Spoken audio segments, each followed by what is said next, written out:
अस्सलाम वालेकुम, मेरा नाम है फातिमा इसहाक और आप देख रहे हैं हमारा ऑफिशियल यूट्यूब चैनल। नाजरीन, आज की कुछ खास तफसीलात जानते हैं इमरान रियाज खान से।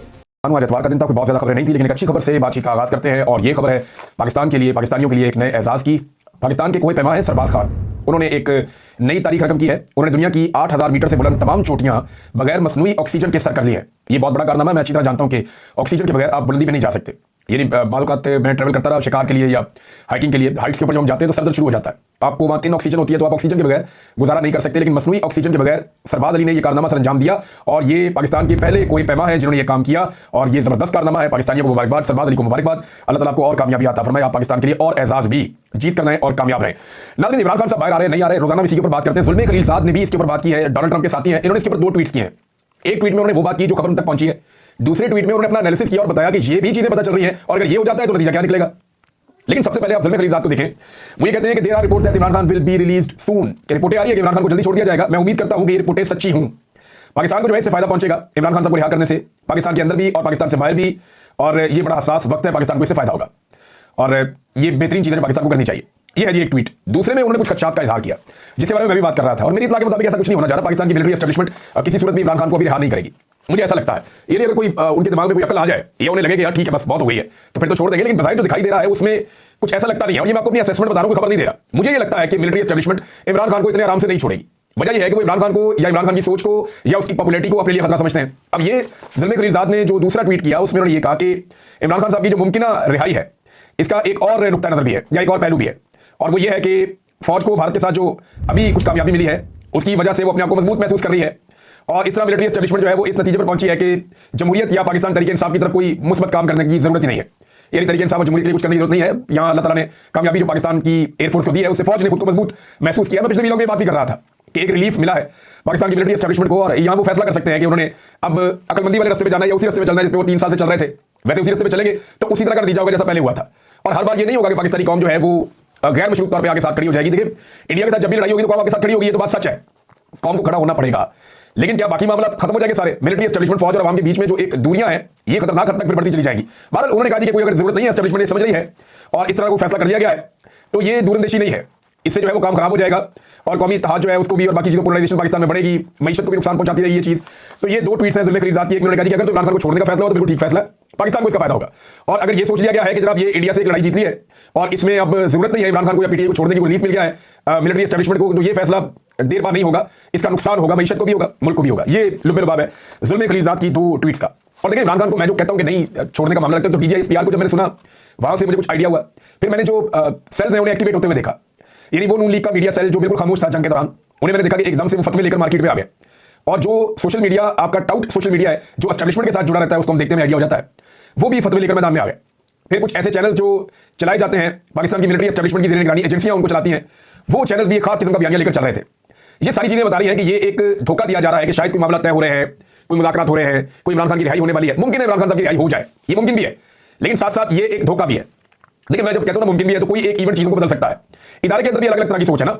एक वो लोग हैं जो बेनिफिशियरी है मौजूदा रजीम के, इस इदारे के अंदर कुछ लोग ऐसे हैं जो टॉप की आदत है जो मौजूदा रजीम की बेनिफिशियरी है, उन्हें लगता है जब तक ये सेटअप चलता रहेगा हमारा काम धंधा चलता रहेगा, कोई मसला ही नहीं है। कुछ ऐसे लोग कहते हैं बस बहुत हो गई यार, बस कर दो। एक पॉलिटिकल पार्टी को या पाकिस्तान की आवाम को और कितना कुछ चलना है, मुल्क के सबसे मकबूल लीडर के साथ और कितनी ज्यादती करनी है। तो ये 2 तरह की सोच है। अब इसके बीच में मुकाबला है।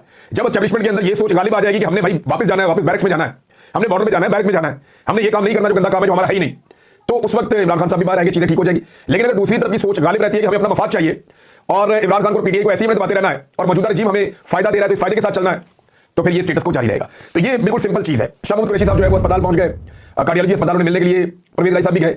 शाह साहब की हालत बहुत खराब हो गई, वो बीमार हो गए, 2 साल से वो फस्तायत भुगत रहे हैं और सिर्फ कसूर एक ही है, यानी ये शख्स कराची में मौजूद था अपनी अहलिया के इलाज के लिए। साबिक वज़ीर खारजा है, पाकिस्तान के एक मोतबर सियासतदान है, लेकिन जो सलूक इनके साथ किया गया उसकी वजह क्या है? वजह सिर्फ इतनी है कि मिलिट्री एस्टेब्लिशमेंट की बात नहीं मानी। इमरान खान के खिलाफ जो है वो एक बयान नहीं दिया, इमरान खान के खिलाफ जो है वो मिलिट्री एस्टेब्लिशमेंट के कहने के ऊपर दूसरे ग्रुप के अंदर शामिल नहीं हुए। और जो लोग दूसरे ग्रुप में शामिल हुए उनकी हालत तो देखें आप, जहांगीर तरीन किधर है, अलीम खान किधर है, परवेज खट्टर किधर है, महमूद खान किधर है, जो बाकी लोग शामिल हुए कराची से कुछ लोग हैं, कुछ पंजाब से हैं, कोई उधर से, उन सारों की सियासती दबाव होगी। आज वो सारे कोशिश कर रहे हैं कि वो वापस आ जाए और पछता रहे हैं कि शाह महमूद कुरैशी साहब ने हौसला कर दिया, खड़े हो गए, हम भी खड़े हो जाते। अब परवेज इलाही साहब गए, उनको मिलने के लिए उनकी इजाजत भी की है, तो पीआईसी में उन्हें दाखिल किया गया है और मेरी इत्तला के मुताबिक शाह महमूद कुरैशी साहब को और यास्मीन राशिद साहब को जल्दी छूट जाना चाहिए। क्योंकि मेरे पास कुछ इन्फॉर्मेशन है और बड़ा दबाव है पाकिस्तान की एस्टैब्लिशमेंट पर भी कि इन्हें छोड़ दिया जाए। लेकिन मियां नवाज शरीफ साहब को प्रॉब्लम यह है कि अगर यास्मीन राशिद साहब बाहर आ जाती है तो उनकी सीट खतरे में पड़ेगी, खतरे में नहीं भी पड़ेगी तो वो गंदे होंगे, उनकी सियासत गंदी होगी, ये उनको प्रॉब्लम है। भारत शाहबाज कुरैशी साहब जो है वो अस्पताल में बीमार पड़े हुए हैं, बाकी लोग भी बीमार है। यानी एजाज चौधरी साहब की हालत आपके सामने, बुजुर्ग आदमी है। मियां महमूद रशीद साहब को मैं खुद जेल में मिला हूं, उनकी हालत बहुत खराब थी, उन दिनों भी उनका इलाज चल रहा था। उमर चीमा साहब के बादू फील हो गए, उन्हें नंगे फर्श में नीचे सर्दी के अंदर लटाते रहे तो उनकी भी हालत खराब हो गई है। यास्मीन राशिद साहब जो है वो कैंसर की सर्वाइवल, उनके साथ जो किया गया इस उम्र में, इस ब्रूटैलिटी का तो कोई और एग्जांपल है नहीं जो उनके साथ किया गया। तो हर तरह का जुल्म और ज्यादती आप देख रहे हैं। और इमरान खान साहब के केसेस भी नहीं लग रहे। एक तरफ तो ये है कि कोई लोग दावा करें इमरान खान बाहर आने वाले भी, बाहर आना तो पहले केसेस लगाओगे तो बाहर आएंगे ना। ये तो नहीं हो सकता कि एग्जीक्यूटिव ऑर्डर के साथ इमरान खान साहब रिहा होकर बाहर आ जाए। ये तो नहीं हो सकता कि आप एक एग्जीक्यूटिव ऑर्डर जारी करें इमरान खान रिहा, वो बाहर आ जाए।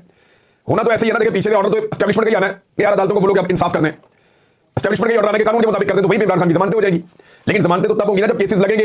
ये खालिद यूसुफ चौधरी साहब ने अभी क्लेम किया दोबारा कि जो इमरान खान साहब के केसेस है वो बदस्तूर नहीं लग रहे। अगले हफ्ते के लिए भी अभी तक किसी कॉज लिस्ट के अंदर इमरान खान साहब का नाम नहीं आया। तो जो अपीलें इमरान खान साहब ने की हुई हैं अपने केसेस के खिलाफ, वो अपीलें ही नहीं लग रही हाई कोर्ट के अंदर। अपील लगेगी तो इमरान खान साहब बाहर आएंगे। तो ये भी कहानी है अभी तक जब मैं आपसे बात कर रहा हूं, जितना मैंने सुना है, जितनी चीजें मैंने पढ़ी हैं उसके मुताबिक तो फिलहाल ये कहानी है। नाज़रीन, शाहिद अफरीदी साहब पे पाकिस्तान में बहुत तनकीद हो रही है, उन्होंने आर्मी चीफ साहब को चूम लिया। तो भाई जब आर्मी चीफ साहब को कोई एतराज नहीं है चूमने पे, तो बाकी लोगों को क्या एतराज है कि वो शाहिद अफरीदी साहब पे तनकीद करेंगे, क्यों चूमा है उन्होंने। भाई वो अपनी इंडिविजुअल कैपेसिटी में कुछ भी करें, उन्हें ये करने का हक है। हाँ, उस जगह पे मैंने एतराज किया था जहां पे वो पीठ में छुरा घूमते हैं कि पहले कहते हैं इमरान भाई और फिर सारी तनकीद भी इमरान खान पे कर देते हैं, इमरान खान की वाइफ पे कर देते हैं और शहबाज शरीफ को हीरो बना देते हैं। तो वहां मैंने तनकीद की थी, वो जायज थी। कोई किसी को चूमे, कोई कुछ करे, उसके ऊपर किसी किस्म का कोई एतराज नहीं होना चाहिए। ये उन दोनों लोगों का इंफरादी मामला है कि वो आपस में कैसे मिलते हैं, कैसे एक दूसरे के साथ ताल्लुक रखते हैं। और वैसे भी पाकिस्तानी फौज जो है उसने भी एक लड़ाई जीती है, तो फर्द जज्बात के अंदर अगर उन्होंने चूमा है तो इससे कोई फर्क पड़ना नहीं चाहिए। लेकिन पाकिस्तानी जो है वो तो मौके की तलाश में रहते हैं। और पाकिस्तान तहरीक इंसाफ के लोग वो तो शाहिद अफरीदी को ये समझते हैं कि क्योंकि ये इमरान खान का दुश्मन बना हुआ है, इसने हर को मजाक उड़ाया इमरान खान का जो नहीं उड़ना चाहिए था, इमरान खान के पैर पे प्लास्टर बंधा हुआ था टांगों पे, उसका भी इसने मजाक उड़ाया जहाज के अंदर बैठ के, गाड़ी के अंदर बैठ के। तो शाहिद अफरीदी ने बार बार इमरान खान का मजाक उड़ाया और शहबाज शरीफ से भी शील्ड भी वसूल की हाल ही में। तो ये मुझे समझ नहीं आई वो शील्ड, दो लोगों का मुझे समझ नहीं आया। शहबाज शरीफ ने शाहिद अफरीदी को जो शील्ड दी वो क्यों दी, दूसरा गवर्नर खैबर पख्तूनख्वा ने हकीम लोहापार को जो वो दिया मेडल बनाया वो क्यों बनाया, ये दो चीजें मुझे अभी तक समझ नहीं आई। किसी दोस्त के पास इन्फॉर्मेशन तो बता दे। भारत ख्वाजा आसिफ ने जो स्टेटमेंट दिया, तो चलिए थोड़ा सा लाइटर नोट में बात होगी। ख्वाजा आसिफ ने जो स्टेटमेंट दिया ये बड़ा संजीदा है। ख्वाजा आसिफ ने कहा कि जिन तालिबान के लिए दुनिया भर के इल्जाम हमने बर्दाश्त किए, जिनको सपोर्ट किया, आज वही इसराइल और हिंदुस्तान के साथ खड़े हैं। ये ख्वाजा आसिफ का स्टेटमेंट है। ये बड़ा संजीदा स्टेटमेंट है, लेकिन इसको आप तारीखी बैकग्राउंड के बगैर फिक्स नहीं कर सकते। लेकिन तालिबान का जब आपने साथ दिया तो आपने ये काम शुरू किया रूस के खिलाफ अमेरिका के कहने पर। उसके बदले में आपको डॉलर मिले, आपको रियाल मिले, आपको दिरहम और दिनार मिले, क्योंकि अरब ममालिक जो है वहां पे भी एक माहौल बन रहा था, लोग बगावत की तरफ जा रहे थे। तो जितने ऐसे लोग थे जो फाइटर्स थे, अरब ममालिक ने उन सबका रुख कर दिया अफगानिस्तान की तरफ, जाओ और जाकर रशिया से लड़ो। तो अरब ममालिक से बहुत सारे फाइटर्स पाकिस्तान पहुंचे, इनके पास बेशुमार दौलत थी, ये लोग भी आ गए, अमेरिकी डॉलर्स भी आ गए, बहुत सारा पैसा वहां से भी आ गया। तो पाकिस्तान की मिलिट्री एस्टैब्लिशमेंट की मौजें लग गई ज्यादा और बहुत सारे लोगों ने बेशुमार पैसा बनाया। आज भी उनके खानदान जो है पैसे के अंदर खेलते हैं, इतना पैसा बनाया। तो ये जो अमेरिकी डॉलर और अरब रियाल हमें मिले थे और दिरहम हमें मिले थे, तब हमने तालिबान बनाए थे ना, तो हमने उसके बदले में पैसा कमाया, हम इनको लड़ाते रहे और पैसा कमाते रहे। दूसरा फेज, जब यही तालिबान अमेरिका के दुश्मन बन गए और 9/11 के बाद अमेरिका ने कहा अब इनको मारना है, तो फिर हमने अपने मफादात के लिए कभी IMF का कर्जा लेने के लिए, कभी अमेरिका को खुश करने के लिए, कभी अमेरिका के अताब से बचने के लिए, नेटो का एक इत्तेहादी बनने के लिए, यानी हम नेटो का डायरेक्ट हिस्सा तो नहीं है, नॉन नेटो इत्तेहादी है, तो ये सारी फैसिलिटीज लेने के लिए, दुनिया के अंदर चलने के लिए परवेज मुशर्रफ ने फैसला किया ठीक है चलो इनके साथ, इनके खिलाफ अब। तो फिर हमने उन्हीं तालिबान को दुश्मन बना दिया, उनको मारना शुरू कर दिया। जब पहली मरतबा हमने गन डाला तब पाकिस्तान में क्लाशनकोव कल चलाया, जब दूसरी मरतबा हमने गन डाला, दोनों मरतबा अमेरिका के कहने पे किया, तो दूसरी मरतबा पाकिस्तान के अंदर क्या आया, दहशतगर्दी आई। और अब जनाब तीसरी मरतबा की बात कर लेते हैं। तीसरी मरतबा जब अफगानिस्तान के अंदर जंग का इख्तिताम हुआ तो पाकिस्तान को पूरा फोकस करना था अफगानिस्तान के साथ एक मखसूस ताल्लुकात, एक रिलेशन बनाने का, जिससे पाकिस्तान में अमन आता और मामला हमारे कंट्रोल में रहते। लेकिन उस वक्त पाकिस्तान में बदकिस्मती से उसी मिलिट्री एस्टैब्लिशमेंट ने रजीम चेंज कर दिया। यानी तीनों मरतबा मिलिट्री एस्टैब्लिशमेंट का काम है। पहली मरतबा तालिबान बनाए, दूसरी मरतबा तालिबान को दुश्मन बनाया, दहशतगर्द बनाया, उनके साथ लड़े, दोनों मरतबा अमेरिका के कहने पे, और तीसरी मरतबा अमेरिका के कहने पे पाकिस्तान में हुकूमत गिरा दी उनके साथ मिलकर। अब जब हुकूमत गिर गई तो सारा फोकस हो गया पाकिस्तान के इंटरनल मामला में, आवाम मान ही नहीं रही थी और निगलेक्ट हो गया अफगानिस्तान। इमरान खान बार बार कहते हैं कि आपको अफगानिस्तान का दौरा करना चाहिए था, बिलावल सारी दुनिया घूम कर आया, अफगानिस्तान नहीं गया। इंडिया ने मौके से फायदा उठाया और जो बुरे ताल्लुकात उनके तालिबान के साथ थे उनको ठीक करना शुरू किया। तो यहां पाकिस्तान एक लूजर के तौर पर रहा। हर दौर में लोगों ने अपनी जेब के अंदर पैसा डाला, हर दौर में जो एस्टैब्लिशमेंट के लोग थे उन्होंने जायदादें बनाई, उन्होंने डॉलर्स कमाए, दिरहम और रियाल कमाए, बहुत पैसा बनाया और फायदा उठाया, लेकिन मुल्क को फायदा नहीं हो। मुल्क जो है वो एक विलन की तरह वहां पे देखा गया। तो हमारे अफगानों के साथ बेहतरीन ताल्लुकात होने चाहिए थे जो बदकिस्मती से नहीं है, और ये इसमें किसी और का कसूर नहीं है, हमारा अपना कसूर है। नाज़रीन, अभी हम अपने कसूरों की सजा काटते हैं तो ये एक और खबर है और ये बड़ी अफसोसनाक खबर है। तहरीक तालिबान पाकिस्तान ने डेरा इस्माइल खान, जो साउथ खैबर पख्तूनख्वा का इलाका है, ये वज़ीर आला अली अमीन गंडापुर का अपना जिला है, जहां से 2 सिक्योरिटी एहलकारों को अगवा किया है, जिनमें सेकंड लेफ्टिनेंट सईद अहमद हैं, जिनका एक वीडियो भी बयान सामने आया। उन्होंने कहा जी इनके मुतालबात तालिबान के माने जाए ताकि मेरी रिहाई हो सके। और उसके बाद जो है वो एक दूसरी तरफ उनके साथ एक FC का एहलकार है इजाज हुसैन, उसे भी अगवा किया गया है और मुतालबात पूरी करने की वीडियो भी अब सामने आई है। तो ये बड़ा अफसोसनाक वाकया है। यही तालिबान जिनको पाला गया, जिन्हें गुड तालिबान कहा गया, बैड तालिबान कहा गया, अब वो पाकिस्तानियों के गले पड़े हुए हैं और सिक्योरिटी फोर्सेस के लोगों को पहले भी अगवा करते रहे, अब भी अगवा कर रहे हैं। पाकिस्तान के अंदर एक फसायत, एक जुल्म और जबर इनकी तरफ से भी हो रहा है और लगातार कभी भत्ते वसूल किए जाते हैं, कभी रस्ते बंद किए जाते हैं, कभी लूटमार की जाती है और कोई अभी तक इनको रोकने के लिए संजीदा कोशिश मौजूदा दौर में तो मुझे दिखाई नहीं देती।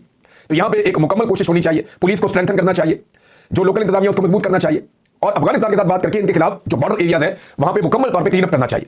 नाज़रीन, एक और चीज है, जो कीमत चुका रहे हैं ना पाकिस्तान और इंडिया के तनाज़े की, वो लगातार कीमत चुका रहे हैं कश्मीरी नौजवान। महबूबा मुफ्ती ने भी इस पर स्टेटमेंट दिया है और ये साबिक वज़ीर आला रही हैं इंडियन ऑक्युपाइड कश्मीर की। तो अब उन्होंने ये बताया कि 3000 के करीब जो कश्मीरी नौजवान हैं उनको गिरफ्तार किया गया पहलगाम के बाद से लेकर अब तक। नाज़रीन, 3000 नौजवानों को जो है वो गिरफ्तार किया गया, उनमें बहुत सारे लापता भी किए गए, जबकि 48 कल तक की इत्तला के मुताबिक 48 कश्मीरी नौजवानों को भारत ने शहीद कर दिया, भारतीय फोर्सेज ने।